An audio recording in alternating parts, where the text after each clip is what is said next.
Et que les beaux jours qui approchent, peut-être que des envies de voyage au long cours vous titillent. Qui dit voyage dit guide de voyage, histoire d'aller un peu plus loin dans l'exotisme. Pourquoi ne pas se munir du Bechtold Best, drôle de guide qui fait le pari de l'image sur le texte. Claude Bechtold est notre invité. Et Claude Bechtold, bonjour, merci d'être avec nous. Alors racontez-nous un petit peu comment est née l'idée de ces guides de voyage. Le premier, c'était l'Afghanistan, et à la base, il n'y avait pas forcément l'idée d'en faire un guide. Pas du tout. À la base, il y a eu un voyage en Afghanistan, justement, qui a été momentanément interrompu au bord de la rivière Boum, dans le nord-ouest de l'Afghanistan. Et il y a eu une grosse tempête ce soir-là. La route a été emportée et la Jeep a été coincée entre une rivière, et la rivière Boum, et une montagne. Et nous sommes restés coincés dans la Jeep soviétique avec mes deux compagnons de voyage, Sir Michel Paolo Wood, un chauffeur et un traducteur. Et en général, c'est dans la voiture qu'on trouve des inspirations et des idées. Et après avoir emmagasiné des milliers de photos en Afghanistan, eh bien, nous avions notre coffre plein d'histoires et de photos. Et nous avons décidé d'en faire un livre. Alors cette histoire-là, vous la racontez justement dans ces guides. C'est d'ailleurs à peu près le seul texte qu'on peut voir dans les livres, parce qu'en fait, il n'y a que des images. Comment justement vous avez décidé de les thématiser? Parce que ce sont des images qui ne sont pas du tout des images touristiques. Par exemple, dans celui d'Afghanistan, c'est classé sous barbe. Il y a les repas, il y a les routes, il y a l'intérieur, il y a les enfants, les garçons, les filles, il y a toutes sortes de choses. D'accord. Ouais, alors, à la base, il y a un voyage, et le voyage, c'est le chaos et l'aventure.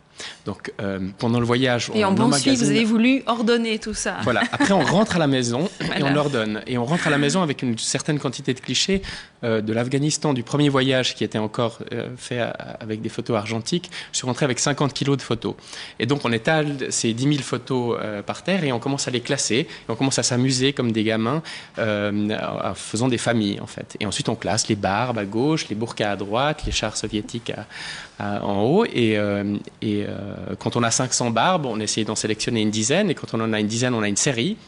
Et on a donc une double page du guide.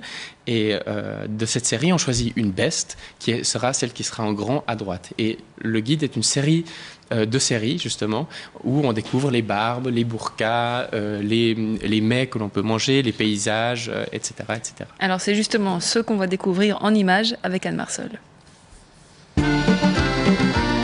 Partir en voyage avec le Bechtold The Best, c'est découvrir le meilleur mitonné par Bechtold. Le meilleur sur le pôle Nord, sur l'Afghanistan, sur Pékin, sans oublier une visite très organisée au pays du Louvre. Grâce à un ordre thématique rigoureux, le regard est attiré par toutes sortes de détails, des petits riens qui, accumulés, changent la lecture de l'histoire et mettent à mal l'air de rien, les valeurs trop sérieuses. Quelle que soit la contrée visitée et ses produits intérieurs bruts, il s'agit toujours d'inventaires visuels et pratiques qui fourmillent d'informations inusitées sur des coins du monde et des populations que l'on croyait pourtant connaître comme sa poche.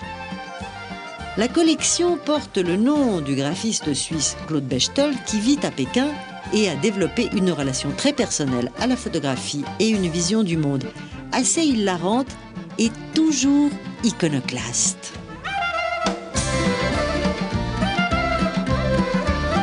Le guide sur Pékin est un délice digne des meilleurs palais.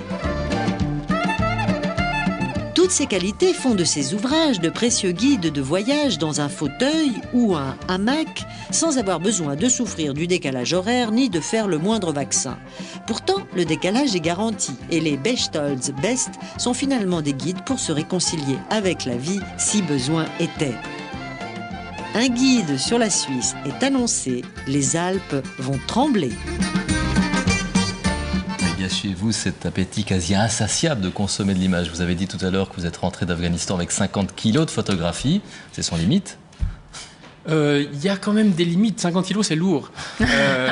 Au pôle Nord, j'en ai fait 15 000 et c'est vrai que il y a un côté compulsif et de bonheur dans la quantité, alors on nous pousse plutôt en Suisse à à la qualité plutôt qu'à la quantité. Mais enfin, il y a quand même un effort de tri. Une fois qu'on est rentré au pays, on redevient sage. Et à ce moment-là, on organise, en fait. Mais sur le moment, au moment où vous prenez la photo, quel est le critère? C'est pas ce qui est beau. Il n'y a en tout cas pas de critère d'esthétisme. En fait, l'idée, c'est de ne pas réfléchir. C'est comme dans les Lucky Luke, on pend d'abord, on juge après.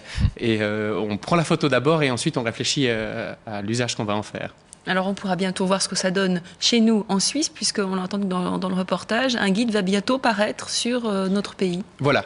Et c'est un guide c'est en cours. Voilà, absolument. On va passer l'été à parcourir la Suisse.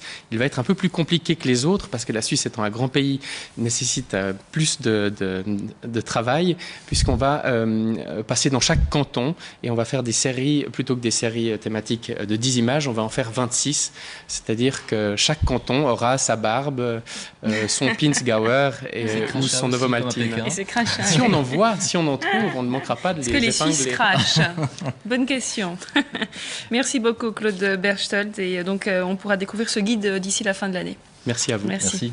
Et voyageons encore un peu moins loin cette fois avec ces 3